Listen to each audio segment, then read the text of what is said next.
Sabi est le meilleur. Et comme il finit 3e de la 2e spéciale, il est toujours en tête du général ce soir. Jusqu'à présent, on était sur un rallye, je dirais, traditionnel. Maintenant, on va rentrer dans un type de rallye qui est vraiment ce qu'est le Dakar. Et là, tout peut arriver, d'autant plus que les Toyota ont mouillé leur chemise aujourd'hui pour montrer le bout de leur capot. Philippe Van Berg, numéro 207 en tête. Je crois qu'on a notre mot à dire. Et moi, je pense beaucoup à ces moments difficiles pour tout le monde parce qu'on va tous en baver de façon à pouvoir essayer d'être devant. Ils vont tous en baver car l'Afrique arrive. Fini théoriquement l'eau, la terre, la boue. Place au sable, aux grands espaces, aux grandes terres. Au fait, Pescarolo, sans son pare-brise, a fini 11e de la spéciale. Pour les concurrents de Dakar, le rallye a vraiment commencé aujourd'hui à Nador par une spéciale de 274 km, rapide avec quelques pièges. Pronostic.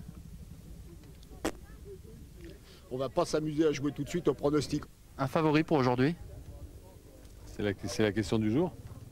Aucun des favoris n'a voulu faire de pronostic sur cette étape. Ils ont eu raison.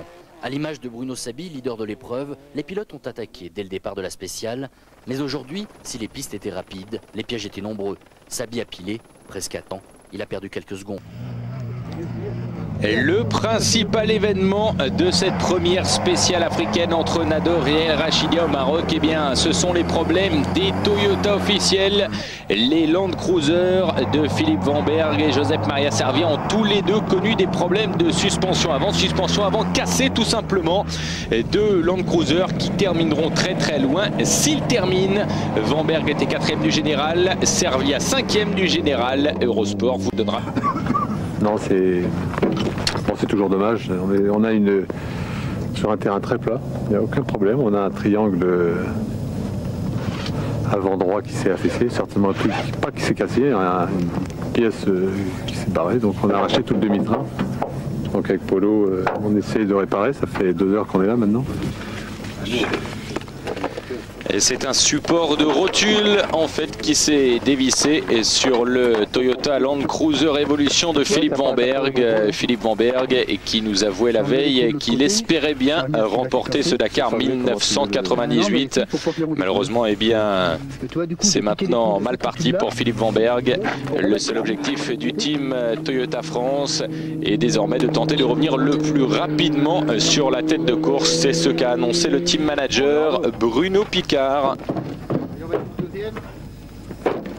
Sur les rallye raids, Van Berg qui ne terminera que 96e de cette spéciale. Quant à Josep Maria Servia, son coéquipier, il devra lui se contenter de la 111e place après avoir lui aussi cassé une rotule de suspension au kilomètre 135. Donc concrètement, ce qui s'est passé, c'est que notre fixation de rotule inférieure est partie. Et quand elle est partie, ça arrache la roue. C'est-à-dire que la roue part sur la voiture. On arrache la rotule supérieure qui est tenue avec le triangle. On arrache aussi la biellette de direction. Ça arrache le cardan. Ça arrache les freins. Ça arrache tout. T'as noté pour les 2 colliers, Patrick? Oui, c'est noté. Donc je regrette beaucoup cette spéciale qui était magnifique et j'espérais vraiment faire un très beau coup. Un taxi bleu. Énorme déception donc pour Philippe Van Berg et son coéquipier Jean-Paul Cotret. Van Berg qui, malgré ses problèmes, aura terminé aujourd'hui à la 8e place après être parti 96e. Au départ, en train de chercher leur piste, car aujourd'hui c'est une étape de navigation qui attend tous les concurrents du Dakar. On a la moitié de la spéciale en hors-piste à peu près. Et bon, c'est sûr qu'on va commencer à naviguer comme on sait faire. Sur la tête, une cuvette dangereuse qui malheureusement n'était pas sur le roadbook. Mais la navigation c'est pour plus tard, car en début de spéciale, il s'agit plutôt d'aller vite. Philippe Van Berg est à son aise. Mais les meilleurs sont encore les Mitsubishi. À mi-course, Bruno Sabi possède 10 secondes d'avance sur Shinozuka. Les Japonaises s'envolent.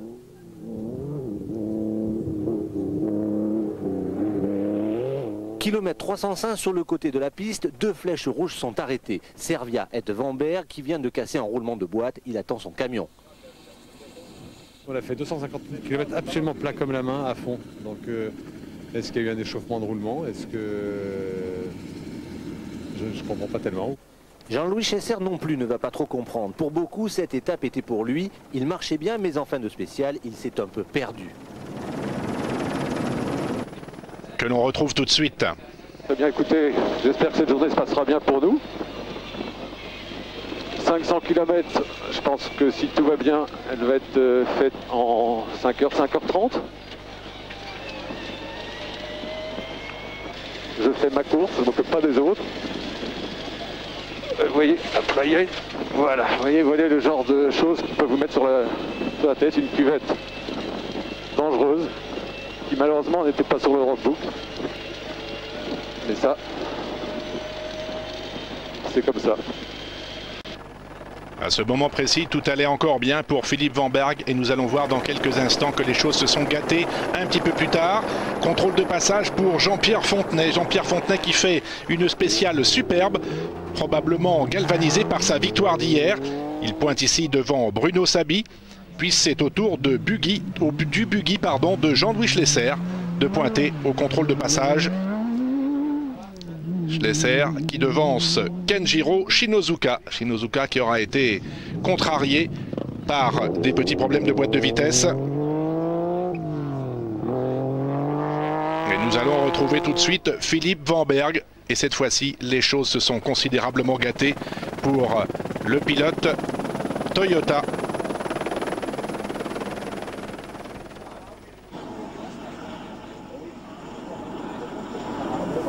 Tout d'un coup, là, à 800 mètres, il y a eu un sifflement très important de la boîte. Et on pense que c'est un roulement qui a cassé. Mais le problème, c'est que c'est un morceau de roulement qui a perforé la boîte. Donc on n'a pas d'autre solution que de faire demi-tour. Retrouver le CP3, je crois, pour essayer de prendre un camion. Et puis CP2. Prendre un camion qui va sûrement être par là, puisque je crois qu'il chante la spéciale au CP2. Et rentrer à Zouérat en prenant le maximum de pénalités, puisqu'on ne peut pas faire autrement, on ne peut pas changer une boîte ça, on ne l'a pas.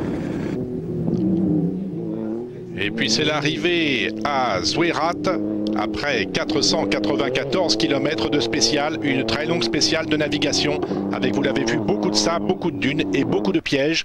Et c'est l'arrivée donc ici pour Kenjiro Shinozuka, qui va de nouveau ce soir se retrouver 3e au classement général.